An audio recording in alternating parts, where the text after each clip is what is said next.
अच्छा, सबसे पहले तो इनको सर ढूंढते हैं बाकायदा, ढूंढ के फिर इनको पकड़ते हैं, पकड़ के फिर इनको गाड़ी में बिठाते हैं। गाड़ी में बिठाने के बाद फिर ये हमारे साथ ज़िला पुलिस का एक बंदा जामा तलाशी होती है।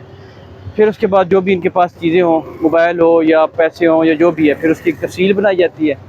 फिर मैं एफ़आईआर लिखता हूँ, साथ साथ मकबूजगी बनती है। दोनों चीज़ें करके फिर मुतलका थाने के अंदर लेके जाते हैं, ड्यूटी ऑफिसर के हवाले करते हैं।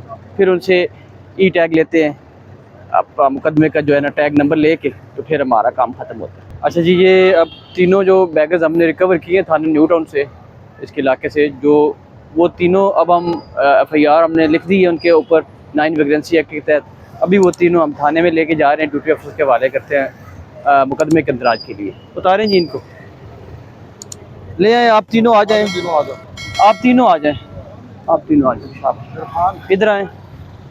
ये इनका नाम मोहम्मद इरफान है जी, ये मियाँ चन्नू से हैं।